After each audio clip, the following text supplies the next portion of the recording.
Hello friends, আসসালামু আলাইকুম। আমি MD Jasimuddin Khandakar, tech update tech news চ্যানেলের পক্ষ থেকে আপনাদেরকে জানাচ্ছি ওয়েলকাম। আজকের ভিডিওতে আপনাদের সাথে শেয়ার করব responsive eliminator landing page design part 4, make responsive hero section. অর্থাৎ আজকে আমরা responsive eliminator landing page design part 4 কি দেখব, যে কিভাবে আমাদের হিরো সেকশনকে আমরা রেসপন্সিভ করতে পারি সেই বিষয়টা। তো এখন আমাদের এখানে যে এই হিরো সেকশন রেসপন্সিভ করা ছাড়াও যে আমরা পার্ট 3 তে কি দেখছিলাম, যে কিভাবে আমরা হিরো সেকশন আমরা ডিজাইন করতে পারি সেটা আমরা পার্ট 3 তে আলোচনা করছিলাম। তাছাড়া পার্ট 2 এর মধ্যে আমরা যে আমাদের যে ইনিশিয়াল যে সেটআপ গুলো আছে আমাদের ল্যান্ডিং পেজ ডিজাইনের ক্ষেত্রে, তো সেই বেসিক সেটআপ গুলো দেখছিলাম। তাছাড়া পার্ট 1 এ আমরা কি করছিলাম, আমাদের এখান থেকে যে ওয়ার্ডপ্রেসের আমার ড্যাশবোর্ডটা ক্লিন, পাশাপাশি আমাদের পুরাতন ডাটাগুলো আমরা রিমুভ করে দেখছিলাম। তাছাড়া যদি আপনারা আমার এখান থেকে সার্চ দেন এসে, তাহলে এখানে আপনার ইলিমিনেটর ফ্রি পুরো ভার্সনের যে উইজেটগুলো আছে সেই ভিডিওগুলো আপনারা এখান থেকে দেখতে পারেন। তাছাড়া প্লেলিস্ট আসলে আপনারা এখান থেকে যে ইলিমিনেটরের উপরে কিন্তু একটা প্লেলিস্ট করা আছে, তাছাড়া ওয়ার্ডপ্রেস, এছাড়া ব্লগার, তাছাড়া আপনারা এখান থেকে আরো এই যে বিভিন্ন ধরনের আপনার প্লেলিস্ট করা আছে। তো এইসব প্লেলিস্টগুলো থেকে ভিডিওগুলো দেখলে আপনার ডিজিটাল মার্কেটিং আরো অনেক বেশি আপনারা জানতে পারেন। আচ্ছা যাই হোক, তাহলে চলেন আমাদের আজকের কাজটা করি। তাহলে এখন আমাদের যে আজকের আমাদের এই কাজটা করার জন্য আমরা প্রথমে কোথায় চলে আসবো, আমরা ব্রাউজার থেকে আমরা এখান থেকে যে ওয়ার্ডপ্রেসটা আমরা লগ ইন করে ওয়ার্ডপ্রেসের ড্যাশবোর্ডে চলে আসবো। আসার পরে এই পেজ থেকে যে আমরা যেই পেজে কাজটা করবো সেই পেজটা আমরা এডিট উইথ ইলিমিনেটর এখানে ক্লিক করে আমরা পেজটা ওপেন করবো। তাহলে আমার এখানে পেজটা ওপেন করা আছে। বাস ওপেন করার পরে এখানে আমার যে আগের ভিডিওতে আমি যে কাজটা করছিলাম, যে হিরো সেকশনের যে ডিজাইনটা মানে হিরো ব্যানার এরিয়াটা যে ডিজাইন করছিলাম, সেটা কিন্তু এখানে যে আমার করা আছে এখানে, যেটা পার্ট 3 তে আলোচনা করছিলাম। তাহলে আজকে এখানে এই যে কি করব, আমাদের এই যতটুকু এখানে হিরো সেকশন আমরা এখানে ডিজাইন করছি সেটা কি করব, আমরা এখান থেকে রেসপন্সিভ মোডে দেখবো। মানে এখানে বিভিন্ন ডিভাইসে, যে আমাদের মোবাইল ডিভাইসে কিরকম দেখা যায়, ট্যাবলেটে কিরকম দেখা যায়, তো এখানে সেগুলা যে এক এক ডিভাইসে একরকম দেখা যায়, তো সেটা আমরা এখান থেকে কি করব, আমরা এখন থেকে সেই বিষয়গুলো আমরা সেট করব। তা সেটা করার জন্য এখান থেকে কিন্তু ডিফল্ট আমাদের এই যে এখানে আমরা আসলে আমাদের ডেস্কটপ মোডে কিন্তু আমাদের দেখাচ্ছে। তো এখন ডেস্কটপের পরে যদি আমি এই যে এইদিকে আসি, এটা কিন্তু আমার ট্যাবলেট পোর্ট্রেট।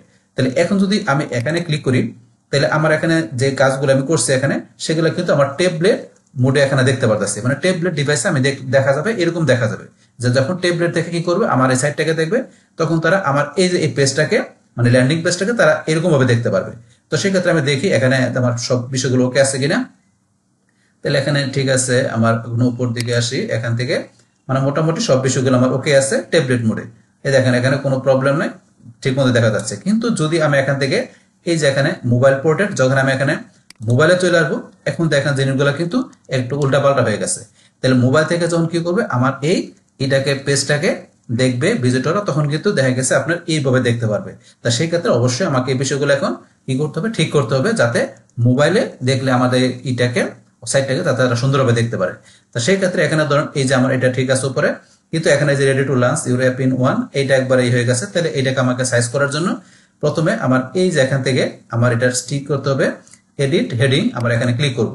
তাহলে এই যে এখানে হেডিং আমার যেটা আছে এখানে, এটা ধরুন যে এখানে সিলেক্ট হয়ে গেল। তো এখান থেকে ধর সিলেক্ট করার পরে, বা আমি এখান থেকে সিলেক্ট করার পরে আমরা চলে আসবো কোথায়, আমরা এখান থেকে যে আমরা চলে আসবো আমাদের এখান থেকে সিলেক্ট করার পরে আমরা এখানে স্টাইলে চলে আসি। আসার পরে ধরুন এই যে এখানে আমরা টিপোগ্রাফি থেকে এখানে চলে আসবো। বাস আসার পরে ধরুন এখানে দেওয়া আছে আমাদের সাইজ কত, দেওয়া আছে 60, এখানে দেওয়া আছে আমাদের কত 60/55। তাহলে এখন যদি আমি একটু কমাই দিই, একটু দিয়ে কমাই দিলাম, ধরুন সাইজটা একটু কমাই দিলাম, এই দেখেন কিন্তু এইদিকে চলে আসছে। আবার ধরুন যে বাড়াই দিলে, এই যে বাড়াই দিলে কিন্তু এই দিকে হয়ে যায়। তাহলে আমার এখান থেকে একটু কমাই দিলে এই ধরনের এখন কিন্তু ঠিক মতো চলে আসছে। বাস তারপরে ধরুন আমার এই যে এখানে যে লাইন হাইটটা কিন্তু একটু বেশি বেশি মনে হচ্ছে। তা সেই ক্ষেত্রে এই যে এখানে লাইন হাইটটা যদি একটু আমরা কমাই দিই, লাইন হাইটটাকে ধরেন আমরা এখন একটু নিজের মতো সেট করার জন্য আমরা ধরেন এই যে লাইন হাইটের এটা তো আমরা এদিকে টান দিই, দেখেন এই যে এখন আপনি নিজের মতো করে যেরকম দরকার আপনি সেট করতে পারেন। এই যে আপনার যতটুকু দরকার, যতটুকু সুন্দর দেখা যায় ততটুকু আমরা ধরেন এইভাবে রাখলাম। বাস এটা আমরা এখানে সেট করে দিলাম। বাস এখন এটার পরে তারপরে যে নিচে ধরেন যে এখানে এই যে আইল্যান্ডার, তো এই লেখাটা কিন্তু আমরা এই পাশে নিয়ে আসবো। সেই ক্ষেত্রে এখন আমি কি করব, এখান থেকে যে এই উইজেটটার আমরা এই যে এখান থেকে এটা সিলেক্ট করব। এটা সিলেক্ট করে এটা হচ্ছে টেক্সট এডিটর, আমি টেক্সট এডিটরে ক্লিক করলে যেটা হইতো সেম এখানে ক্লিক করলো সেটা আমার হইলো। বাস হওয়ার পরে এটা আমরা সিলেক্ট করে আমরা চলে আসবো কোথায়, আমরা এখান থেকে স্টাইল আসবো। আসার পরে স্টাইল থেকে আমরা এখান থেকে চলে যাবো আমাদের টিপোগ্রাফিতে। তারপর সাইজটা দেওয়া আছে 20, সাইজটা ধর আমি এখান থেকে একটু কমাই দিই, আমি দিলাম কত এখান থেকে, ধর আমি এটা এইভাবে কমাইতে পারি। আমি এখান থেকে ধর যে টাইপ করে দিলাম এখানে 60। তাহলে এখন ধরুন যে চলে আসলো কিন্তু। বাস আমরা 60 জায়গায় 70 দেই, তারপর ঠিক মতো আছে। বাস এগুলো আপনি নিজের মতো দিয়ে নেবেন, তাহলে দেখবেন এখানে সুন্দরভাবে চলে আসছে। তারপর এখান থেকে ধরুন আমার নিচে আসলে কিন্তু এই ধরুন আমার এখান থেকে এটা কিন্তু এই বাটনটা এদিকে এইভাবে চলে আসছে, এটা কিন্তু এই পাশে থেকে বাটনটা এটা এলোমেলো হয়ে গেছে। তাহলে এখন আমার কি করব, আমার এখানে চলে আসবো আমি, এটা আমার কোনটা ফর্ম আমাদের এখানে ক্লিক করব। পাস করার পর আমাদের এই ফর্মের মধ্যে এখান থেকে আমরা চলে আসবো কোথায়, আমাদের ফর্মের আমরা এই যে এখানে ক্লিক করি, করার পরে এখানে এই যে আমাদের ফর্মের কলাম ওইটা দেওয়া আছে ডিফল্ট, এটা আমরা এখান থেকে যে কত করে দেবো, আমরা 80% করে দেবো। বাস 80% করার পরে তারপর আমরা চলে আসবো আমাদের বাটনের মধ্যে। এখন আমরা নিচ দিকে বাটনে চলে আসি। বাস বাটনে যাওয়ার পরে আমাদের এই যে এখানে বাটনের মধ্যে যে এই বাটনের এটা আমাদের এখান থেকে করে দিতে হবে কি, যে আমরা বাটনের কলাম ওয়েটটা আমাদের এখান থেকে আমরা করে দেবো 20%। এই যে 20% আমরা ক্লিক করে দিলে আমাদের এই যে নিচে বাটন এটা এই পাশে চলে আসলো। এখন কিন্তু জিনিসটা সুন্দরভাবে দেখা যায় যে এখন আগে আমাদের ওই যে ট্যাবলেটে আমাদের ডেস্কটপে যেরকম ছিল সেরকম চলে আসছে। তো এইভাবে জিনিসগুলো একটু এখান থেকে কাজ করে দিতে হবে, করে দিলে কিন্তু জিনিসগুলো আগের মতো ঠিক হয়ে যাবে। তখন মোবাইলের ডিভাইসে যারা দেখবে তারা কিন্তু আমাদের এই ল্যান্ডিং পেজটাকে সুন্দরভাবে দেখতে পারবে। বাস এখন এবার চলে আসার পরে তারপরে কিন্তু এটা ধরনের টেলোমেলো হয়ে গেছে। এখন এইটা সুন্দরভাবে আমরা সাজাতে হবে, এটা আমাদের ফিডব্যাক র্যাপারের বিষয়। তাহলে এই ফিডব্যাক র্যাপারের এটা আমরা এখান থেকে করার জন্য আমাদের এখান থেকে এই যে যেটা আছে এটা আমরা এখান থেকে সিলেক্ট করতে হবে। করার জন্য আমরা এই যে এখান থেকে এটা ক্লিক করব। বাস ক্লিক করার পরে এখন এখান থেকে ধরুন এইটার আমরা কি করবো, এখান থেকে এইভাবে দেওয়া আছে, এটারও ধরুন আমরা এখান থেকে যদি লেফটে নিয়ে আসি, এটা ধরেন যে এখান থেকে সিলেক্টেড মতো হয় না, তাইলে আমরা এই যে এখান থেকে এটাকে সিলেক্ট করি। করার পরে এখন আমরা চলে আসবো এখান থেকে আমাদের অ্যাডভান্স আসার পরে এই যে এখান থেকে আমরা চলে যাব আমাদের এখান থেকে আমরা এই যে এখানে আসি এলাইনের মধ্যে, এটা লেফটে নিয়ে আসি, লেফটে চলে আসলো। লেফটে আসার পরে এখন ধরুন আমাদের এই যে নিচে যেটা আছে এটা ধরুন আমরা এইভাবে রাখতে পারি, এইভাবে রাখলেও খারাপ দেখা যায় না। বাস এইবার রাখলে মোটামুটি আমাদের এখান থেকে সুন্দর দেখা যাচ্ছে মোবাইলে। বাস তারপরে এখান থেকে আমাদের নিচে এই যে এটা ইমেজ আছে ঠিক মতো আছে। বাস এখন কিন্তু মোবাইল ডিভাইসের মোটামুটি ভাবে আমাদের এই ল্যান্ডিং পেজটা সুন্দরভাবে দেখা যাচ্ছে উপর থেকে। ধরুন এখন এই যে এবার দেখলে কিন্তু মোটামুটি সব সুন্দরভাবে দেখা যাচ্ছে। বাস দেখার পরে এখন ধরুন এটা আমরা এখান থেকে ধরুন যে কি প্রিভিউ চেঞ্জটা দেখার জন্য আমরা কি করব, আমরা এই যে এখান থেকে আমরা প্রিভিউ চেঞ্জ আমরা এখানে ক্লিক করি। বাস প্রিভিউ চেঞ্জে ক্লিক করার পরে এখন কিন্তু আমাদের এই ধরুন ডেস্কটপ মোডে এই যে এরকম দেখাচ্ছে, এটা আমাদের ডেস্কটপ যে মোডে আমরা কাজ করছি সেই মোডে কিন্তু আমরা নরমালি দেখতে পারো ভিজিটররা। বাস কিন্তু এখান থেকে ধরুন আমরা যদি এখন মাউসের ডান বাটনে ক্লিক করি, করার পরে এই যে ইনস্পেক্ট আমরা ক্লিক করলাম। বাস ইনস্পেক্টে ক্লিক করার পরে এখন এই যে এখান থেকে এই যে অপশন আমরা এখান থেকে টগল ডিভাইস টুলবার এখান থেকে আমরা যদি ক্লিক করি, বাস এখান থেকে টগল ডিভাইসের মধ্যে এখান থেকে ধরুন আমাদের এই যে এখানে ডাইমেনশন রেসপন্সিভ এই যে আমাদের একটা মোডে দেখাচ্ছে, আমাদের এটাকে যেরকম ভাবে শো করতেছে। তো এখান থেকে ধরুন এটা আমরা যদি একটু জুমটা ছোট করে দিচ্ছি, ধরুন আমরা জুমটা যদি 75 করে দিই, এই দেখেন এখন কিন্তু বিভিন্ন ডিভাইসে এখানে যে ডাইমেনশন রেসপন্সিভ এই যে এত আপনার যে পার্সেন্টেজে আমাদের এই মোবাইল ডিভাইসে এবার দেখাবে। কিন্তু এছাড়াও যদি আমরা এখানে আসলে কিন্তু এই দেখেন আরো বিভিন্ন এখানে মোবাইলের ইদেও আছে।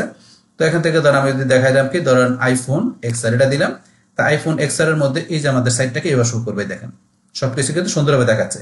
বাস তারপর এখান থেকে এসে আমি যদি চেঞ্জ করে দিলাম এখানে কি ধরেন আইফোন 14 প্রো ম্যাক্স এটা দিলাম, তো এটার মধ্যে দিলে এইভাবে দেখাবে, দেখেন এখানে কিন্তু সুন্দরভাবে দেখাচ্ছে, এই যে এখান থেকে যে অ্যানিমেশন সব সুন্দরভাবে দেখাচ্ছে। তারপর এখান থেকে আমি এটা চেঞ্জ করে কি দিলাম ধরুন স্যামসাং গ্লাসে দিলাম, বাস সুন্দরভাবে দেখাচ্ছে কোনো সমস্যা নেই। তারপর এখান থেকে আমি অন্যটা দিই এটা দিলাম, বাস এখানে ধরুন যে এইভাবে দেখাচ্ছে, যেভাবে এইভাবে আমাদের এই ডিভাইসে এইভাবে দেখাবে, এইভাবে জিনিসগুলো চেঞ্জ করে বুঝতে পারবেন। তারপর আমি যে এটা দিই এইভাবে দেখাচ্ছে। তাহলে মোটামুটি কিন্তু আমাদের এখান থেকে মোবাইল ডিভাইসের জন্য কিরকম দেখাবে আমাদের এই ল্যান্ডিং পেজটাকে, তো সেটা কিন্তু আমি এখান থেকে সেট করে দিলাম। বাস এই যে এখান থেকে সেট করার পরে আমরা প্রিভিউ চেঞ্জে ক্লিক করে বাস তারপর আমরা ইন্সপেক্টর সেখানে দেখতে পারতেছি যে এইভাবে বিষয়গুলো শো করতেছে। বাস আমরা আবার মতো নিয়ে আসতে গেলে আগের মতো করে এই যে এখানে আমরা ক্লিক করি, বাস এখন আমরা ক্লোজ করে দিলাম, আগের মতো ডেস্কটপ মোডে চলে আসলো। বাস তাহলে এইভাবে কিন্তু আমরা এখান থেকে আমাদের এই কাজটা করতে পারি। তাহলে মোবাইলের পরে আমরা আবার ট্যাবলেট আসি, ট্যাবলেটে তো আমরা নরমাল সুন্দর দেখতে পারতেছি, বা তারপর এখান থেকে ডেস্কটপে তো আমরা ইজিলি দেখতে পারি। বাস তাহলে আমাদের ডেস্কটপে ট্যাবলেটে কিন্তু আমাদের তেমন কোনো কাজ করতে হয় না, ট্যাবলেটে সুন্দরভাবে দেখাচ্ছে, কিন্তু মোবাইলে এসে এলোমেলো দেখাচ্ছিল, তখন এগুলো আমরা এখান থেকে কারেকশন করে দিলাম, তাতে মোবাইল ডিভাইসে ভিজিটর এসে জিনিসটা মানে আমাদের এই ল্যান্ডিং পেজ সুন্দরভাবে তারা দেখতে পারে মোবাইল থেকে। তো এইভাবে কিন্তু আমরা এখান থেকে রেসপন্সিভ যে মুডটা আছে আমাদের এখান থেকে যে হিরো সেকশনের মধ্যে আমরা যতটুকু কাজ করছি ততটুকু আমরা এখান থেকে এইভাবে রেসপন্সিভ মুড মানে আমরা বিভিন্ন ডিভাইসের ভিতরে আমাদের এই ল্যান্ডিং পেজটাকে সুন্দরভাবে ভিজিটররা দেখতে পারবে। বাস তাইলে এইভাবে আমরা কি করতে পারি, আমাদের এখান থেকে যে ল্যান্ডিং পেজটা আমরা যেটা আমরা হিরো সেকশনের আমরা যে ডিজাইনটা করলাম সেটার আমরা এখান থেকে বিভিন্ন যে রেসপন্সিভ মোড মানে বিভিন্ন ডিভাইসে যে কিভাবে দেখতে পারবো সেটা কিভাবে আমরা সেটিং করতে পারি সেই টোটাল বিষয়টা আপনাদের কি করলাম শেয়ার করলাম। বাস তাহলে এই আমাদের এখন বিষয়টা মূলত আমাদের আজকের ভিডিও। ডিয়ার ফ্রেন্ডস, আমার আজকের এই responsive eliminator landing page design part 4 make responsive hero section, এই ভিডিওটি যদি আপনাদের কাছে ভালো লেগে থাকে কিংবা ভিডিও থেকে আপনারা কিছু শিখে থাকেন, উপকৃত হয়ে থাকেন, তাহলে আমার এই জেক আপডেট টেকনিক চ্যানেলটি আপনারা সাবস্ক্রাইব করবেন, লাইক করবেন, কমেন্ট করবেন এবং সবার সাথে শেয়ার করবেন। Thanks everybody.